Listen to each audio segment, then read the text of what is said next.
ओम गुरुर्ब्रह्मा गुरुर्विष्णु गुरुर्देवो महेश्वर गुरुर्साक्षात् परं ब्रह्म तस्मै श्री गुरुवे नमः। माया विवश भये मुनि मूढ़ा समुझी नहीं हरि गिरा निगूढ़ा। आपका परम कल्याण हो, ऐसा कह के प्रभु अंतर्ध्यान हो गए। परंतु उन्होंने ऐसा किया कि नारद जी को अपने देह की तरफ देख के ऐसा लगे कि मैं विष्णु के समान सुंदर हूँ। चेहरे पर और हाथ पर हाथ लगने से उन्हें लगा कि मैं विष्णु। प्रातःकाल नारद जी सभा मंडप में आए। शील निधि का सभा मंडप पूरा भर गया। नारद जी यह मानते हैं कि मैं विष्णु जैसा रूपवान हूँ।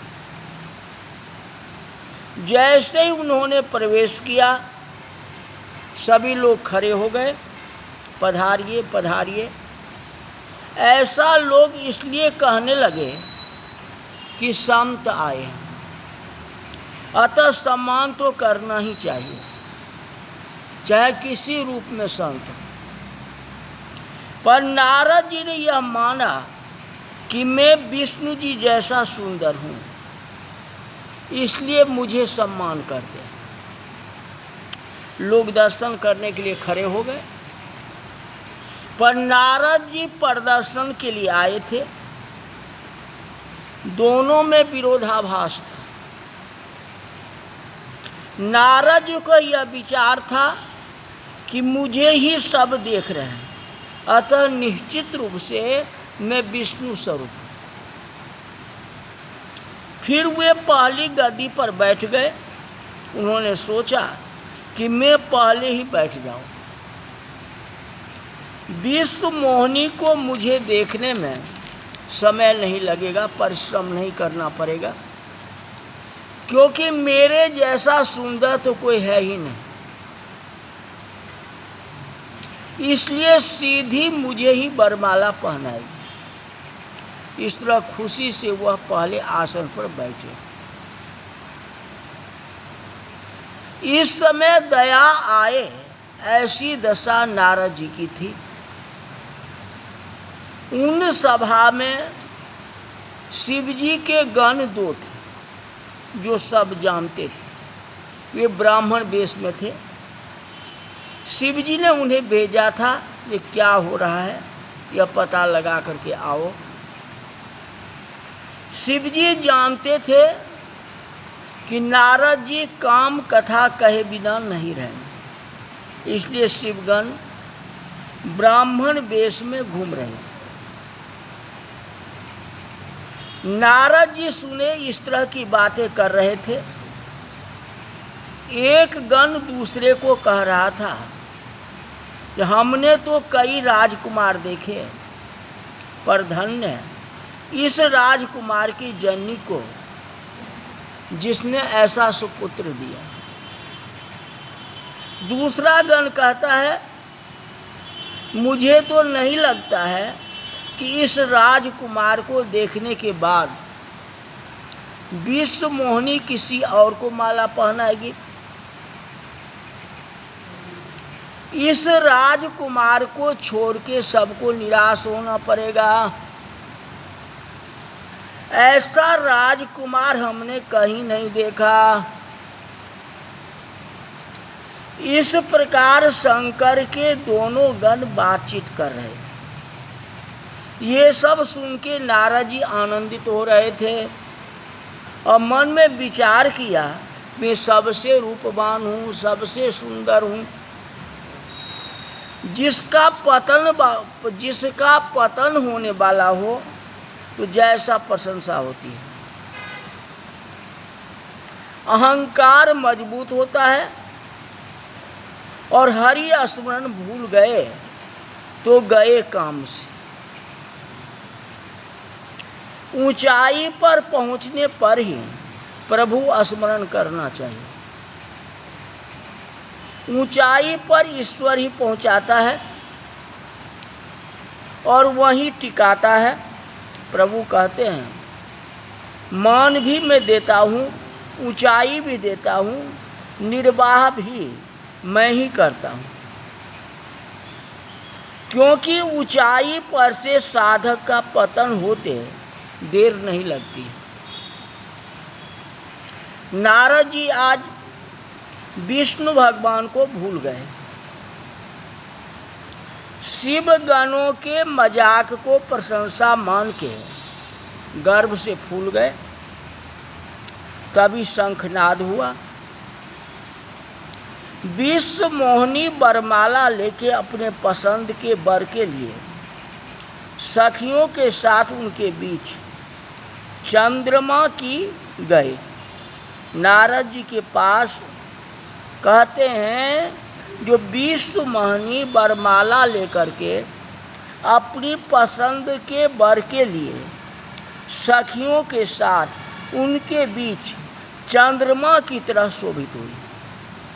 विश्व मोहिनी चंद्रमा की तरह शोभित हुई और धीरे धीरे नारद जी के पास आते हैं।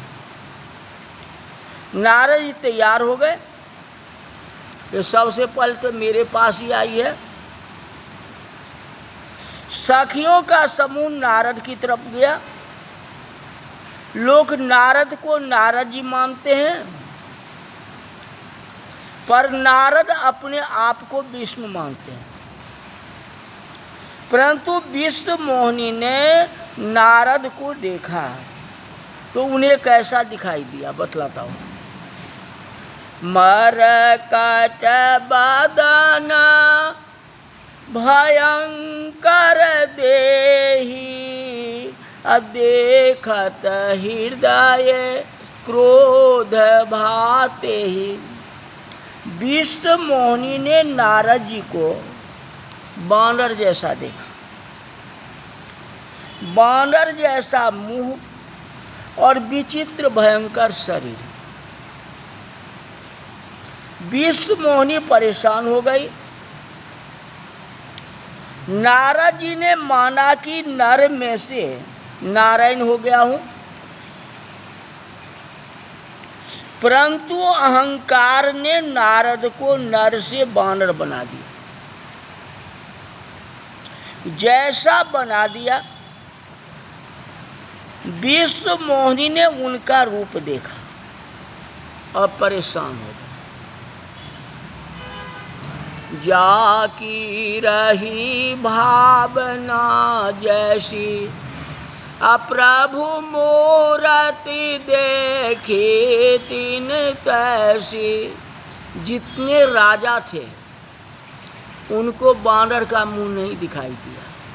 नारद मानते थे, सबको नारद जैसा ही लगते थे। अगर बानर जैसा रूप सभी राजा को लगते तो बवाल हो जाता वहाँ, ये कौन ये बानर रूपी आ गया।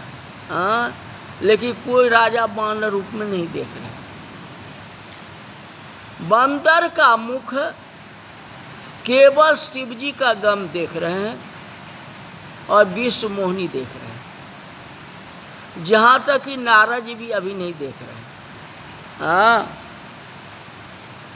नर से बानर जैसा बना दिया। अब विश्व मोहिनी उनका रूप देखा, दूसरा नहीं। विश्व मोहिनी उनके रूप को देखा और परेशान हो। सखियों से कहने लगी कि मेरे पिताजी से कह के इसको धक्के मार मार करके बाहर कर दो। यह मेरे विवाह में अपशगुन बन करके क्यों आए। बानर जैसी मुखाकृत वाला यह कौन है। परेशान विश्व मोहिनी ने नजर हटा ली। और वहाँ से आगे चल दी। अब नारद जी परेशान हो गए, विचार किया कि विश्व मोहिनी ने मुझे देखा नहीं है क्या। कोई बीच में आ गया, नारद जी ऊंचे होके देखने लगे। शिवगण बोले कि महाराज धीरज रखो, विश्व मोहिनी चक्कर लगा करके फिर आपके ही पास आएगी, आपको ही वरमाला पहनाएगी, क्योंकि आपके जैसा सुंदर तो कोई है ही नहीं। मजाक करता है कौन? शिव जी के गण। परंतु नारद जी को चैन नहीं था। विश्व मोहिनी इतनी क्रोधित हो गई कि नारद जी वाली सारी लाइन को ही छोड़,